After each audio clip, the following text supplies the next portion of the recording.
Hola queridos estudiantes, sigue con ustedes su maestro y amigo Iván Tejeda. En este día me siento muy entusiasmado de compartir nuevos conocimientos con ustedes. Espero que puedan disfrutar de esta clase, la cual se ha preparado con mucho empeño para contribuir con su aprendizaje. El conjunto de los números complejos, tal como puedes ver en el diagrama, abarca todos los demás conjuntos numéricos que has conocido hasta ahora en tu aprendizaje de las matemáticas.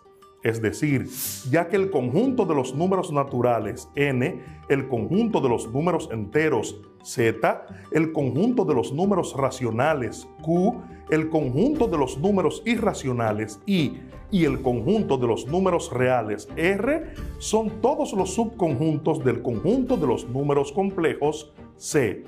Puede decirse que todos los números con los que has trabajado en matemáticas hasta ahora son complejos. Al escuchar esto, tal vez te preguntes, ¿cómo es posible?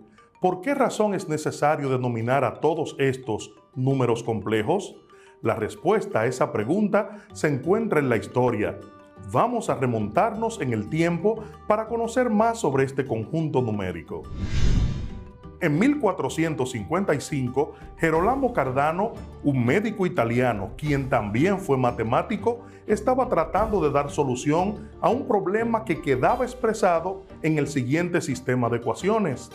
X más y igual a 10 y x por y igual a 40. Las soluciones de dicho sistema son 5 más raíz de menos 15 y 5 menos raíz de menos 15. Estas soluciones no corresponden a números reales, puesto que la raíz cuadrada de menos 15 no es un número real. ¿Qué clase de número es la raíz cuadrada de menos 15?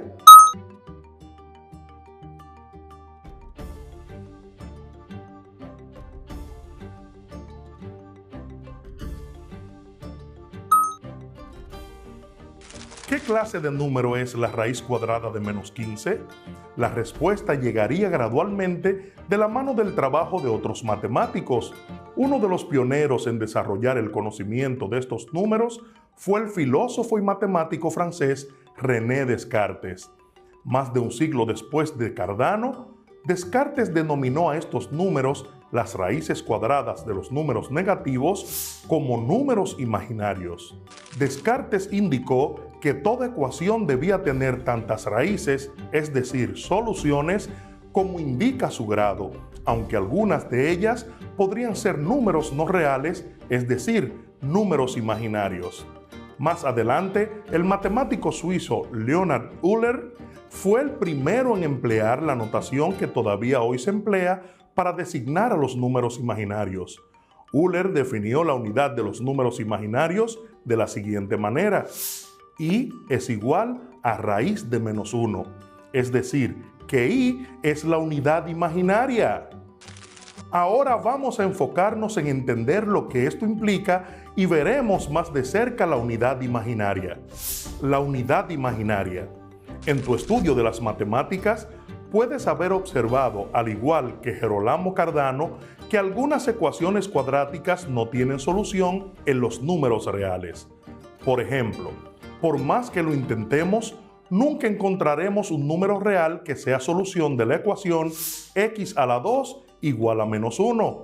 Esto se debe a que es imposible elevar un número real al cuadrado y obtener un número negativo.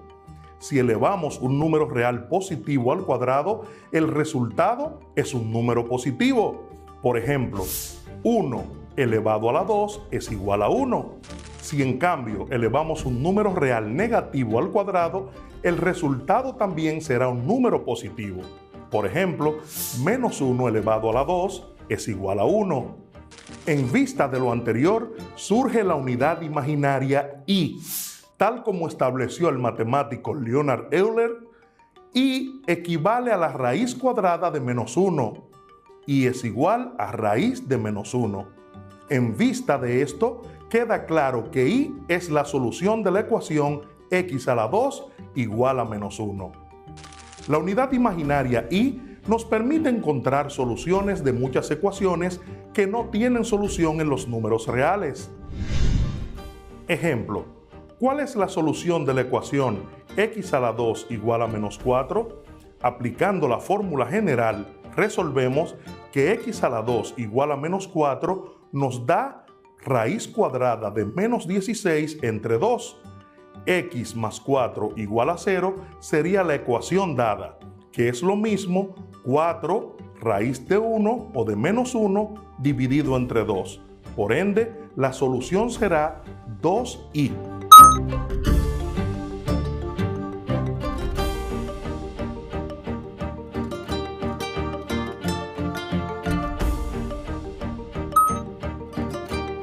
Lo mismo ocurriría si resolvemos la ecuación x a la 2 igual a menos 25, donde su solución sería 5i.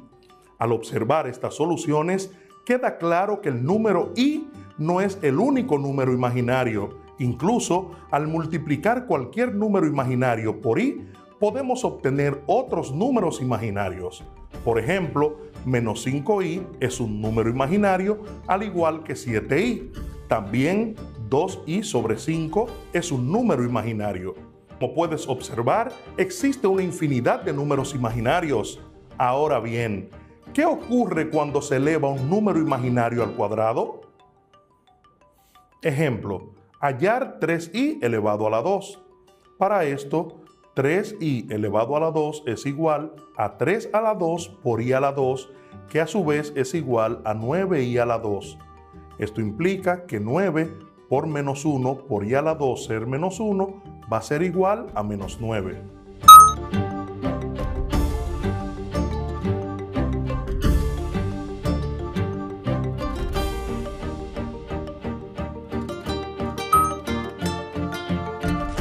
Ya tenemos claro qué son los números imaginarios y por qué son importantes. Sin embargo, nos queda una pregunta por responder. ¿Qué es un número complejo? Números complejos. Un número complejo es cualquier número que pueda escribirse como a más bi, donde i es la unidad imaginaria y a y b son números reales.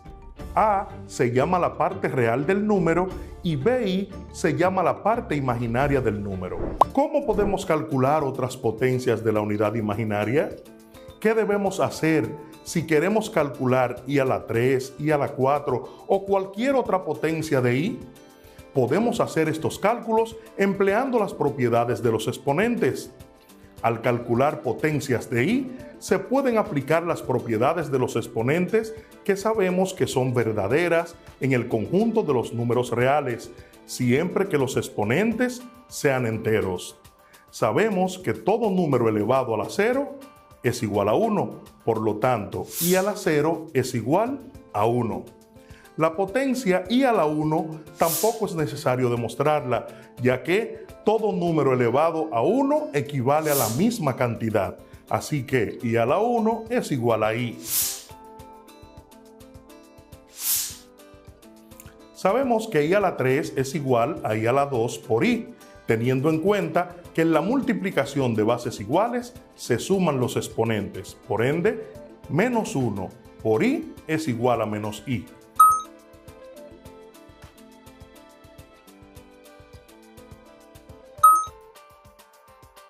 Para obtener la potencia de i a la 4, tal cual hicimos en el ejercicio anterior, descomponemos i a la 4 como i a la 2 por i a la 2, que sería igual a menos 1 por menos 1 igual a 1 positivo.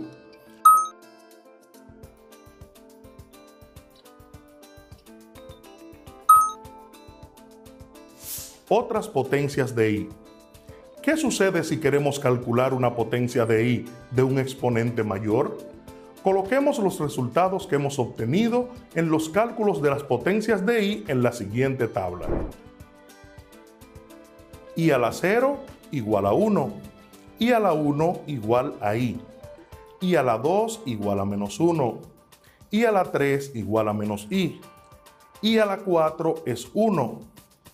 Al observar los resultados, se nota un patrón en el que se repiten los mismos valores cada 4 elementos de la secuencia, por lo que, si seguimos calculando cada potencia en orden ascendente, los datos se seguirán repitiendo de forma indefinida. Ante esto podemos decir que si el número de veces que se repiten los resultados es 4, entonces para cualquier potencia de la unidad imaginaria, dividimos dicha potencia entre 4 y el residuo de la división será igual a la potencia dada. Vamos a calcular las potencias de la unidad imaginaria. En este caso tenemos las potencias de i a la 20, i a la 35, i a la 246 e i a la 519. Todas son potencias por encima de 4. Por lo tanto, como tenemos 4 bases en la unidad imaginaria i a la 0, i a la 1, i a la 2 e i a la 3, ese 4 nos va a servir para dividir los exponentes de la i o de la unidad imaginaria. En este caso, 20 dividido entre 4 va a ser a 5. 5 por 4 es 20. Si restamos, nos va a dar 0 en el residuo. Este residuo de 0 es el que me interesa, por ende, voy a decir que i a la 20 entonces va a ser igual a i a la 0, que es igual a 1. Para el caso de i a la 35, tenemos 35 también dividido entre 4, y va a ser 35 entre 4 es a 8, 8 por 4 es 32, restamos 5 menos 2 es 3, 3 menos 3 es 0, tenemos 3 como residuo, ese 3 es el que me interesa y digo que i a la 35 es igual a i a la 3, por ende va a ser igual a menos i. Y en el caso de i a la 246, decimos 246 entre 4 también. Recuerden siempre de la forma tradicional, la calculadora no te va a dar nunca el residuo que nos interesa. Así que decimos ahora 24 entre 4 es a 6, 6 por 4 es 24, restamos, nos da 0, bajamos el 6, 6 entre 4 es a 1, 1 por 4 es 4, 6 menos 4 es 2. Nuestro residuo ahora es 2, por ende i a la 246 es igual a i a la 2 y esto es igual a su vez a menos 1.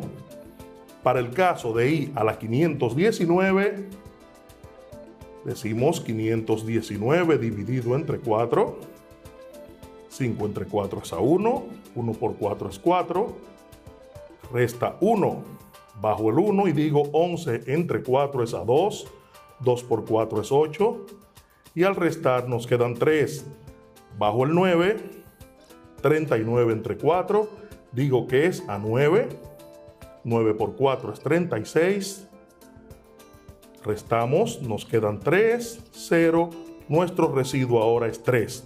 Para el caso de 519 como potencia de i, vamos a tener que i a la 3 es lo mismo que i a la 519, también igual a menos i, como el caso número 2. Recuerda hacer la división de la forma tradicional y sustituir el residuo de la operación, ya sea 0, 1, 2 o 3, en el exponente de i e igualar el valor correspondiente de la tabla. I a la 0 igual a 1, i a la 1 igual a i a la 2 igual a menos 1 e i a la 3 igual a menos i.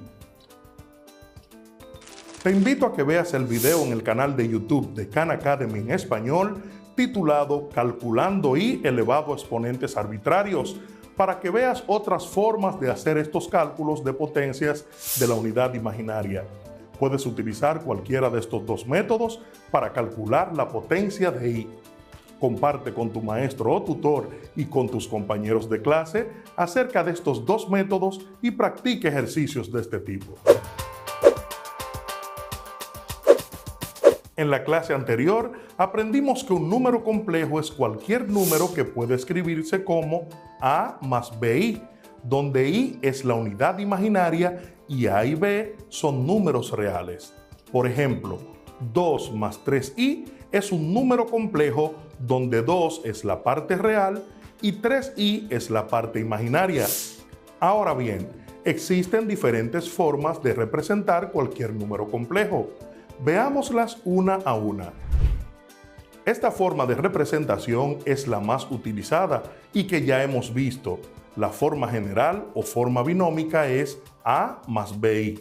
Es decir, un número complejo está formado por dos partes A y B, llamadas A parte real y B parte imaginaria.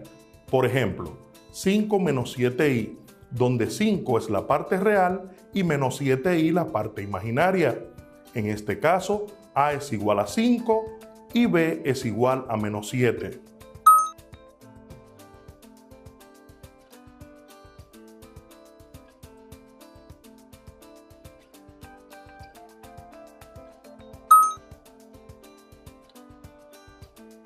Menos 4 más 8i, donde menos 4 es la parte real y 8i es la parte imaginaria. En este caso, A es igual a menos 4 y B es igual a 8.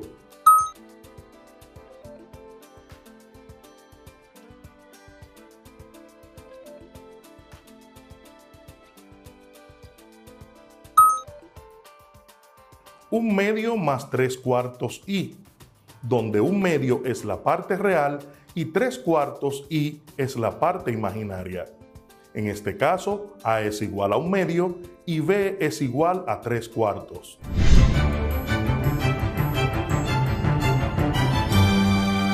La ley de conservación de la cantidad de movimiento angular nos dice que la suma de los momentos angulares iniciales es igual a la suma de los momentos angulares finales cuando el torque neto externo que actúa sobre el sistema es cero. Por ejemplo, al observar las patinadoras, observamos la conservación del momento angular. Lo mismo, nuestro sistema solar es un ejemplo de la conservación de la cantidad de momento angular. Ahora, presta atención a estas informaciones. Nuestro planeta Tierra realiza movimiento de traslación y de rotación. Rotación es el movimiento de la Tierra sobre el eje terrestre. Traslación es el movimiento mediante el cual la Tierra gira en torno al Sol siguiendo una órbita elíptica, lo que da origen a los 365 días del año y algo menos de 6 horas. A la vez que gira, se mueve y cambia de posición lineal y angular. Por lo tanto, presenta velocidad tangencial, v, y velocidad angular, w. Su energía cinética de traslación, o St, es igual a un medio de su masa por la velocidad al cuadrado. La energía cinética de traslación de la Tierra es igual a St, que es igual a un medio de masa por velocidad al cuadrado. Y al girar presenta velocidad angular. Entonces, de la ecuación anterior de la energía cinética de traslación, sustituimos la velocidad por su equivalente en el movimiento circular. Y tenemos lo siguiente, presta atención. Ya sabemos que la energía cinética de traslación es igual a un medio de la masa por su velocidad al cuadrado. De esta ecuación vamos a sustituir la velocidad, porque la Tierra, además de que se traslada, también gira o rota y tiene energía cinética de rotación. Veamos. Entonces despejamos. Sabemos que V en el movimiento circular es igual a W por R, o sea, velocidad angular por radio. Como V está al cuadrado, entonces también debemos colocar al cuadrado sus equivalencias y será igual a esto. Entonces, de esta ecuación tendremos que, si sustituimos a V por su equivalente, que es W por R al cuadrado, entonces tendremos que la energía cinética de rotación será igual a un medio de la masa por W al cuadrado, velocidad angular al cuadrado, por el radio al cuadrado. Entonces ya sabemos que masa por radio cuadrado es igual a momento de inercia. Entonces tendremos que la energía cinética de rotación es igual a un medio del momento de inercia, porque ya sustituimos la masa por el radio cuadrado, por su velocidad angular al cuadrado. Y tenemos la ecuación para la energía cinética de rotación. Entonces, ¿qué es la energía cinética de rotación? Es la que permite que un sistema físico pueda realizar trabajo o moverse con trayectoria circular, o sea, girar. También decimos que la energía rotacional es la energía cinética de un cuerpo rígido que gira en torno a un eje fijo. Esta energía depende del momento de inercia y de la velocidad angular del cuerpo. La energía rotacional es, entre otras cosas, de gran importancia para turbinas, motores, generadores, neumáticos, ruedas, ejes y hélices. La energía rotacional es la energía cinética de un cuerpo rígido que gira en torno a un eje fijo. Esta energía depende del momento de inercia y de la velocidad angular del cuerpo. El movimiento de rotación de una partícula se realiza cuando ésta describe circunferencias de radio r alrededor de un eje de giro. El ángulo girado se representa con la letra griega θ y se mide en radianes. La velocidad de rotación o velocidad angular se representa con la W griega y se mide en radianes sobre segundo. Al igual que una fuerza realiza un trabajo cuando produce un desplazamiento, en la mecánica de rotación se realiza un trabajo cuando se produce un giro por efecto de una fuerza. El trabajo de la fuerza viene dado por la expresión W igual a fuerza por desplazamiento por el coseno del ángulo.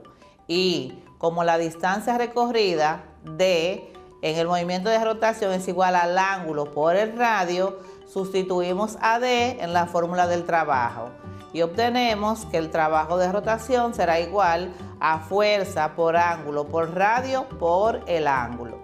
Y de la fórmula del trabajo mecánico, W igual a fuerza por desplazamiento por el ángulo, el producto de la fuerza por la distancia del punto de aplicación de esta al eje de giro mide la capacidad de producir un giro de esa fuerza y se denomina par de fuerzas o momento de fuerza, cuya fórmula es M igual a fuerza por distancia.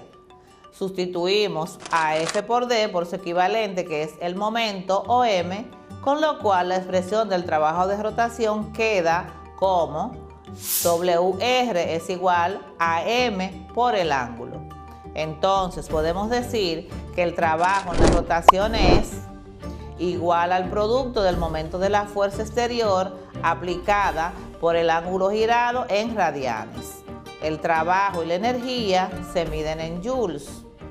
El trabajo realizado por un momento exterior aplicado en un sólido rígido es igual a la variación de su energía cinética de rotación. Entonces podemos decir que el trabajo angular o rotacional es igual a la energía cinética de rotación o SR e igualamos sus ecuaciones.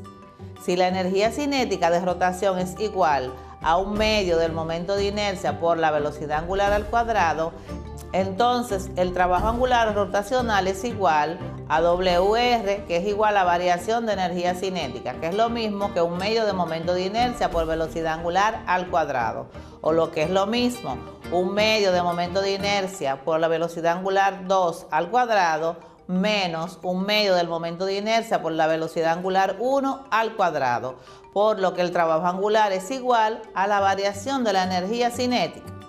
Cuando un cuerpo adquiere una energía cinética, dicha energía debe proceder ya sea de otra energía o de un trabajo aplicado al cuerpo. Veamos un ejemplo. Si el momento de inercia de una rueda es de 25 kilogramos por metros cuadrados, determina el trabajo realizado cuando su velocidad angular varía de 20 RPS a 40 RPS. Veamos nuestros datos. Aquí tenemos que nos dice que el momento de inercia es de 25 kilogramos por metros cuadrados. Nos pide calcular el trabajo angular y nos da la variación de la velocidad. Dice que la velocidad angular inicial es de 20 RPS y la velocidad angular final es de 40 RPS. Vamos a la operación.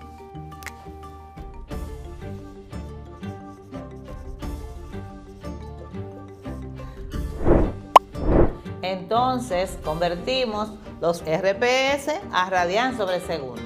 Tenemos que 20 RPS por 2pi radians sobre segundo. Eso nos da un valor de 125.6 radianes sobre segundo. En el segundo caso tenemos que son 40 RPS por 2pi radian sobre segundo.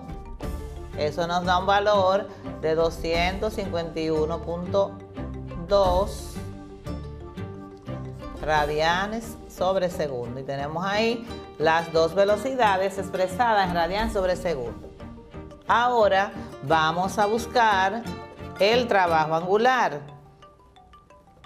Trabajo angular es igual a la variación de 1/2 del momento de inercia por la velocidad angular al cuadrado.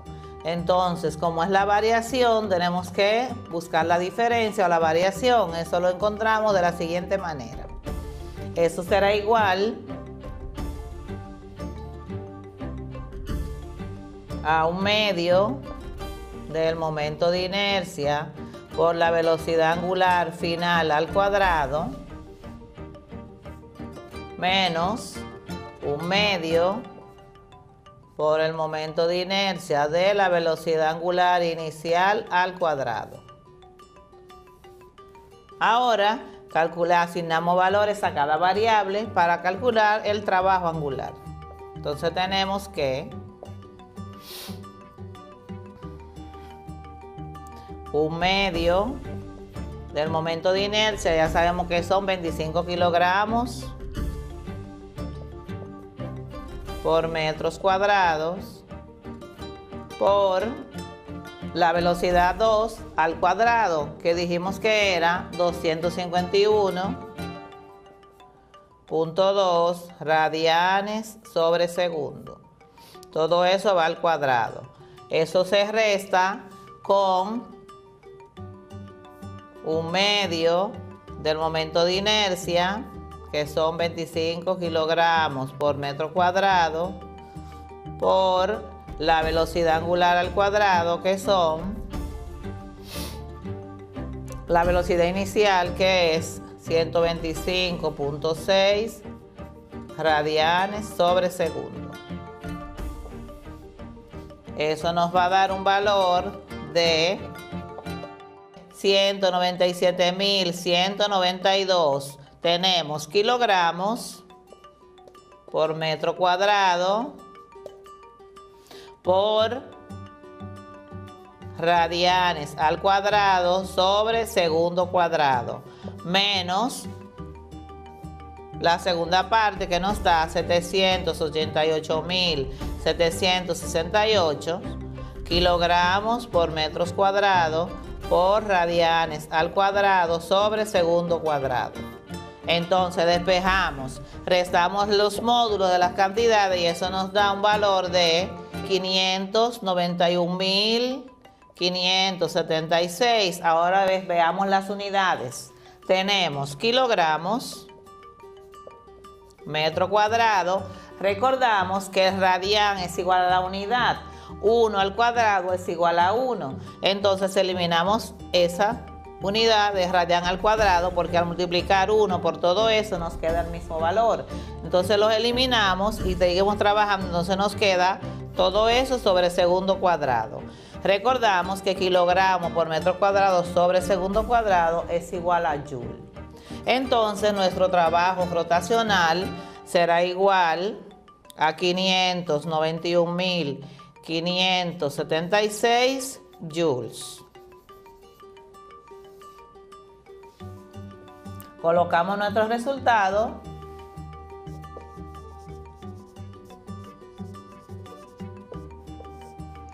Tenemos que nuestro trabajo rotacional es igual a 591.576 joules. Muy fácil, ¿verdad?